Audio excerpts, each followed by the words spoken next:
လူကြီးကြတာဗိုလ်ချုပ်မွေးနေမှာဗိုလ်ချုပ်ဆန်မွေးနေဖြစ်တဲ့ February 16ရက်မှာဒီနေ့ကိုရံသွားရတာအမှတ်တရဖြစ်ပါတယ်နော်ပြီးတော့ဒီနေရာမှာကျွန်တော်တို့ယူလေးတွေ့ရရင်လူတဲ့ကွယ်ခုနပြောတယ်ကျွန်တော်တို့တမိုင်းမှာကျွန်တော်တို့ရဲ့တမိုင်းခင်ဗျားတို့ရဲ့တမိုင်းအားလုံးရဲ့တမိုင်းရေးကြည့်ပါတယ်ကျွန်တော်ခင်ဗျားတို့တာမန်လူတွေဆိုရင်တော့တာမန်လူတွေကတာမန်လူလိုပဲမွေးဖွားတယ်တည်ဆုံးသွားတယ်ကွယ်ပြောက်ကွယ်သွားကြတယ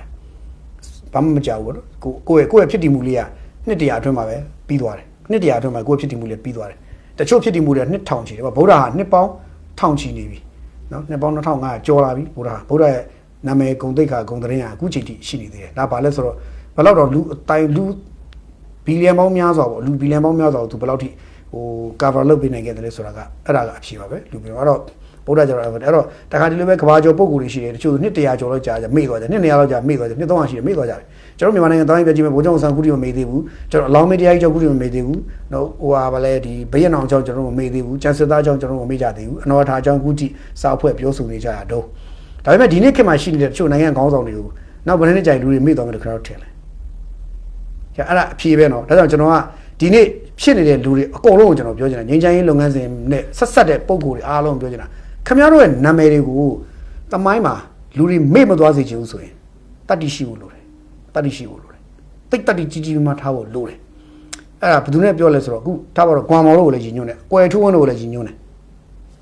ထွန်းမြတ်နိုင်ကိုလည်းကျွန်တော်ယဉ်ညွန်းတယ်လက်နက်ကင်တပုံကောင်းဆောင်တွေမှာရွက်စစ်တို့ကိုလည်းကျွန်တော်ယဉ်ညွန်းတယ်နော်ကျန်တဲ့လက်နက်ကင်တပုံကောင်းဆောင်တွေအကုန်လုံးကျွန်တော်ယဉ်ညွန်းတယ်အားလုံးယဉ်ညွန်းတယ်ဗိုလ်ချုပ်ကြီးမအောင်နိုင်ကိုလည်းယဉ်ညွန်းတယ်နော်အဲဆိုခင်ဗျားတို့နာမည်တမိုင်းတွေကိုခင်ဗျားတို့နာမည်တွေကိုနောက်10စုနှစ်2ခုတော့3ခုလောက်ကြားတဲ့အခါမေ့သွားကြမယ်နှစ်တရာလောက်ကြားတဲ့အခါခင်ဗျားတို့နာမည်တွေလူတွေလုံးဝပြောကြအောင်မဟုတ်တော့ပြောစမှလည်းပြောကြအောင်မဟုတ်တော့ခင်ဗျားတို့ရှိခဲ့တယ်ဆိုတာတော့သိမှာမဟုတ်တော့ဘယ်သူမှလည်းစိတ်ဝင်စားကြတော့ဆိုရင်အဲ့လိုဖြစ်မယ်ဆိုရင်ခင်ဗျားတို့ဖြစ်တည်လာမှုကဘာမှမဟုတ်ဘူးခင်ဗျားတို့ဖြစ်တည်လာမှုကဘာမှမဟုတ်ဘူးမြူမုံတုံးတော့တမိုးမရှိဘူး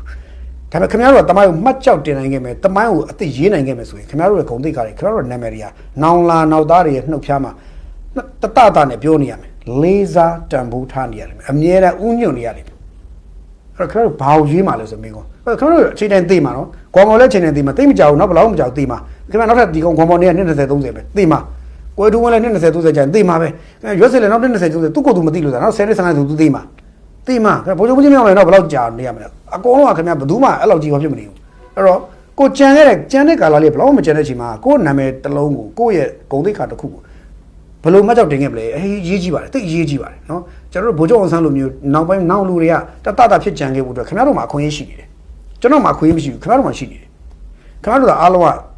အားလုံးခေါင်းဆောင်တွေအကုန်လုံးစုံပြီးနေရာတစ်ခုမှာစုံပြီးတော့တိုင်ပင်ပြီးတော့ decision ချပြီးတော့တို့တွေဒီနေ့ကစပြီးတို့လက်နက်တွေနဲ့ပြဿနာတက်နေကြတာထိုးစကုတ်တက်ဖြတ်နေကြတယ်ငါတို့ရက်လိုက်ကြမယ်တိုက်ပြီးတို့အထူးလုံးကြမယ်ဟိဒီနေ့ကစပြီးဆုံးဖြတ်ပြီးဟိဆိုပြီးတော့ဆုံးဖြတ်ချစ်လိုက်ခင်ဗျားတို့ရဲ့နာမည်တွေကနောက်နှစ်100ကြာတဲ့အထိနှစ်200ကြာတဲ့အထိအမြင်နဲ့လူတွေရဲ့ရင်ထဲမှာတတကြံနေလိမ့်မယ်အဲ့ဒါကိုခင်ဗျားတို့မမေ့ကြဘူးသိပေးချင်တာလူတယောက်တည်သွားတဲ့မှာခင်ဗျားတို့အဲ့3လေးဝင်စေချင်တာနာမည်ကျော်တွေတည်သွားတဲ့မှာခင်ဗျားအဲ့3ဝင်ကြငါလည်းသိမှာပဲငါလည်းဘယ်လောက်နာမည်ကျော်ငါလည်းသိမှာပဲအဲ့အသိလေးဝင်ပြီးတော့ခင်ဗျားတို့ကိုယ့်ကိုပြင်ကြစေချင်တာနော်ငြိမ်းချမ်းရေးလုပ်ကြစေချင်တာဒါကိုပြောချင်တာပါအဲ့တော့မဆိုင်မဲနဲ့ဓာဆိုင်ကိစ္စတွေခင်ဗျားတို့ထည့်ပြောဆိုဖြစ်တော့ဒီမင်းဘာပြောသူတို့ပဲလှည့်နေတာဆိုဟုတ်တယ်ခင်ဗျားတို့နဲ့ဆိုင်လို့ခင်ဗျားတို့ကိုလှည့်တာဟုတ်အဲ့တော့ကျွန်တော်တို့ကစိတ်ပူနေတာတိုင်းပြည်အနာဂတ်ကိုကျွန်တော်စိတ်ပူနေတာခင်ဗျားတို့ကတိုင်းပြည်အနာဂတ်ကိုစိတ်ပူနေတာမဟုတ်ခင်ဗျားတို့ရဲ့အနာဂတ်ကိုခင်ဗျားတို့စိတ်ပူနေတာတန်ဖိုးချင်းကွာတယ်ကျွန်တော်တို့ကတိုင်းပြည်အနာဂတ်ကိုစိတ်ပူနေတဲ့အချိန်မှာခင်ဗျားတို့ကိုကြိုးစီးပွားခင်ဗျားတို့အနာဂတ်ကိုစိတ်ပူနေတာတန်ဖိုးချင်းကွာတဲ့အတွက်ခင်ဗျားတို့မိတ်မှာဆိုလို့ခင်ဗျားတို့တန်ဖိုးကအခုချိန်မှာခင်ဗျားတို့ကိုကြိုးစီးပွားနဲ့ပဲဆိုင်နေတယ်တိုင်းပြည်ကိုကြိုးစီးပွားမဟုတ်ဘူးအဲ့အတွက်ခင်ဗျားတို့ကဘာတန်ဖိုးမှမရှိလို့ဖြစ်နေတာကိုတန်ဖိုးတက်လာစေခြင်းစိတ်နဲ့ခင်ဗျားတို့ပြောနေတာအဲ့ဒါကိုသိစေချင်ပါတယ်သက်ဆိုင်ရာဂွမ်မော်တို့ရောထွန်းမြတ်နိုင်တို့ရောကွယ်ထူးဝင်းတို့ရောရွက်စစ်တို့ရောဟိုဘက်ကဒီတာရီဖုံးတို့တာဖုံးကျော်တို့အဲ့ကောင်တွေအုပ်စုတွေရောနောက်တော့ဒီဘက်ကပေါက်ခိုင်ပေါက်ယူချမ်းတို့အုပ်စုတွေရောဟိုဘက်ကဒီဟိုမတလဲဝေစေထင်တို့အုပ်စုတွေရောဖုန်ဒါရှင်တို့တွေရောနော်ဒီကရလူတွေရောအကုန်လုံးပေါ့ဗျာကျွန်တော်ပြောချင်တာအကုန်လုံးကိုပြောချင်တာနော်အဲ့တော့ကိုယ့်လေးနည်းနည်းလေးတော့သိကြဖို့လိုပါတယ်နော်ကြုံကြရုပ်ထည့်ပြတော့နော်ဒီနေ့ဒါဗိုလ်ချုပ်ဆဲကွယ်လွန်ဆုံးမချင်းနေ့တနေ့အမှတ်မွေးနေ့ပေါ့နော် sorry ဗိုလ်ချုပ်ဆဲမွေးနေ့ sorry ဗိုလ်ချုပ်မွေးနေ့ပေါ့နော်ဗိုလ်ချုပ်မွေးနေ့ဖြစ်တော့အမှတ်တရထပ်ပြောရရင်ဗာရှိသေးလဲဆိုတော့တိုက်ဆိုင်ပဲပေါ့ဗျာဟိုဗိုလ်ချုပ်မွေးနေ့မှာဗိုလ်ချုပ်ရဲ့မြီးပေါ့ဗျာဗိုလ်ချုပ်ကမြီးပေါ့မြီးကရုပ်တရက်ကြီးထပြောလာတယ်ဗိုလ်ချုပ်မြီးထပြောလာတယ်ဘာပြောလဲဆိုတော့ဗိုလ်ချုပ်မြီးကသူ့အဖို့ရဲ့ဓာတ်ကိုပြန်လို့ခြင်းပါတယ်ဂျပန်နေစီကတော့ပြီးတော့ဒီနေ့ခါမှာတဲ့ဟိုကလေးတွေပညာသင်နေရတဲ့ကလေးတွေပေါ့ဗျာစစ်ဘေးဒဏ်တွေနဲ့ကြားထဲမှာပညာသင်ရတဲ့ကလေးတွေအနာဂတ်ဘာညာဆိုပြီးပြောပြီးတော့ကလေးတွေကိုအဲ့လိုပညာသင်နေရတော့သူ့အဖို့ကအဲ့လိုမြင်ချင်မှာမဟုတ်ပါဘူးမှန်တာပေါ့ဗိုလ်ချုပ်ဆန်ပဲမြင်ချင်မလဲကိုတိုက်ပြည်အနာဂတ်လူတွေခင်ဗျာဗိုလ်ချုပ်ဆန်ခုအနေသက်ရှင်ရရှိသေး ခမရတော့အဲ့ဟိုဘိုးကျော်သားမြည်ဆိုတဲ့အဲ့ကောင်မျိုးမစစ်ကောင်ဆိုဆဲမှာဘိုးကျော်ကဆဲမှာမျိုးမစစ်ကောင်ဆိုဆဲပါဆိုတော့သူ့အနေနဲ့သူ့မြည်ကိုမျိုးမစစ်တယောက်ဖြစ်စေချင်မှာမဟုတ်ဘူးနော်မျိုးမစစ်ဆိုတာဘယ်လိုဆိုကျွန်တော်ပြောရှင်းရှင်းလေးနော်မြန်မာစကားတော့မပြောတတ်ဘူးမြန်မာကဘာဖြစ်ပါလဲနဲ့မြန်မာစကားမပြောတတ်ဘူးအဲ့လိုလူမျိုးမစစ်လို့ပြောတာမြန်မာတယောက်သွေးနှောပါသွေးပါပါလေးနဲ့မြန်မာစကားပြောတတ်တော့လေမျိုးမစစ်တာလို့ခေါ်တယ်အဲ့တော့ပြောမှာဘိုးကျော်ဆိုမြန်မာစကားမပြောတတ်တဲ့တော်တော်စိတ်ဆိုးမှာသူမြည်ကိုအဲ့တော့ဟိုကလေးတွေစာတင်တာခဏထားမင်းအောင်မျိုးမစစ်ကောင်မဟုတ်ဘူးလားလို့ပြောမှာဘိုးကျော်သာရှိနေပြင်ချင်မှာမဟုတ်ဆိုရင်အရင်ဆုံးသူ့ကိုပြင်စေချင်မှာဘာလို့မင်းမြန်မာစကားတောက်အောင်လုပ်ကွာဆိုပြီးနင်းရင်ဖျားရပါဘိုးကျော်ကအဲ့လိုဖြစ်မှာသိကြတယ်မင်းစကားပြောချင်မြန်မာစကားကိုပြောတော့လို့ကွာမင်းမြန်မာအကြောင်းပြောချင်မြန်မာစကားပြောတော့ရင်လို့ကွာလို့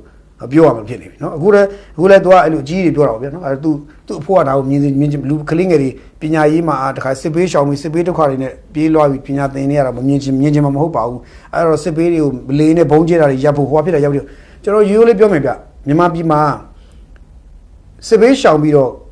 ထွက်ပြေးတိတ်ရှောင်ပြီးစာသင်နေရတဲ့ကလေးငယ်တသန်းမရှိဘူးတင်းကြီးအေးချမ်းစွာနေနေရတဲ့ကလေးငယ်ပေါ့9သန်း6သန်း9သန်းလောက်ရှိတယ်စာသင်နေရအဲ့တော့စဉ်းစားကြည့်ပေါ့ဗျာမတည်ငြိမ်တဲ့ဒေသတွေကဘယ်ဒေသတွေလဲတည်ငြိမ်တဲ့ဒေသဘယ်ဒေသတွေလဲအဲ့ဒါအဖြေပဲမတည်ငြိမ်လို့တာဘာလို့လဲတည်ငြိမ်လို့တာဘာလို့လဲအဲ့ဒါအဖြေပဲလေခင်ဗျာရှင်းရှင်းလေးအဲ့ဒီနေမြေမှာရှိတဲ့ကချင်ဆိုကချင်ပေါ့ကယားဆိုကယားရှမ်းဆိုရှမ်းကရင်ဆိုကရင်အဲ့အဆက်တိုင်းတရုတ်နယ်စပ်ကလူတွေနောက်ဒီဘင်္ဂလားဒေ့ရှ်နယ်စပ်ကအိန္ဒိယနယ်စပ်ကကလေးတွေအဲ့ကလေးတွေအကုန်လုံးပေါ့လက်နက်ကင်တပုံထမှုနဲ့ဆက်ဆက်တဲ့ area ကလေးတွေအကုန်လုံးကစာအုပ်ကောင်းကောင်းမသိရဘူးဘာလို့ဆိုလက်နက်ကင်တပုံထတဲ့ကောင်တွေကကလေးတွေကိုစာမတတ်စေချင်ဘူးပြောမတတ်စေချင်ဘူးမတတ်စေချင်တဲ့အတွက်သူတို့အဲ့ကလေးတွေကိုပညာမတတ်အောင်လုပ်ထားတယ်အဲ့တော့အဲ့ကလေးတွေကပြည်မကိုရွှေ့လာတဲ့ခါပြည်မမှာပူပြီးစာသင်နေပညာတက်သွားတဲ့ခါကျတော့ okay သူတို့သဘောပေါက်သွားတယ်အားဒါဆိုတော့ငါတို့ကပြည်မကနေပိုလုံလုံတာပဲဆိုမြင်သွားတယ်တပုံကြီးပဲအဲ့တော့ဒီဟိုကောင်ပြောနေတဲ့ဒီဘိုးချုပ်မြီးခေါ်ဟိုကင်မရာစ်ပေါ့နော်သူပြောနေတဲ့ဟိုဆိုတာကအဲ့ဒီလက်နက်ကင်သဘုံထားတဲ့နေမြေကလေးကိစ္စကိုပြောနေတာသူကအဲ့ဒါပဲဒီရန်ကုန်မြို့ထဲကမန္တလေးကနေပြည်တော်ကဒီတင်းငိမ့်တဲ့မော်လမြိုင်ပသိမ်မုံရွာအစ